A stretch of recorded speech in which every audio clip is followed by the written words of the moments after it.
Must be feeling the heat in Laredo. Over the weekend, Cuellar called in the reinforcements, and I guess the best he could do was House Speaker Nancy Pelosi, who I hear is mighty popular these days.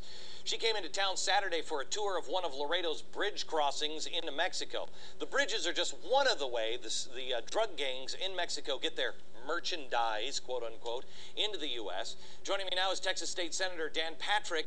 Dan is also a talk radio host on KSEV 700 AM in Houston, my new affiliate in Houston.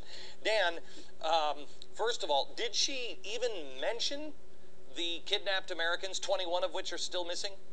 Not to my knowledge, Glenn. No. She was focused on the colonias, you know, these areas of poverty. Yeah. And I've toured the colonias, and what I find interesting, Glenn, is I was with an African-American legislator on my last trip down to the border, going through a colonia, and he said, you know, Dan, we've got neighborhoods worse than this in Houston.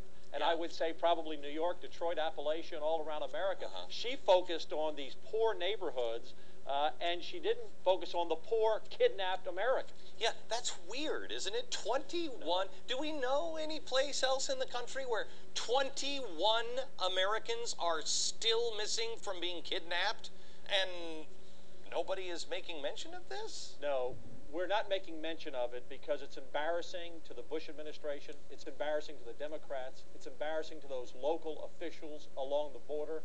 Our government should be trying to find our citizens. Yeah. You know, the last time I was with you, Glenn, I said I can't imagine any city in the country where there's been 60 kidnappings in the last 10 years, yeah. more or less 60 kidnappings in this one area in the last couple of years. And what Nancy should have been doing was asking questions of the mayor, of the county officials, of the FBI, of the Border Patrol. What are we doing to protect American citizens, most of which, by the way, are Mexican-American legal citizens who have been kidnapped? But she was also, Dan, very, very busy to make sure that, and I love this is the story of the day, that the Salvation Army must hire people, and companies cannot fire people who cannot speak English. Yeah, what's amazing about this story, Glenn, is there's a bill in Congress that would remove the alternative minimum tax, which is going to impact 22 million middle American families with about $2,000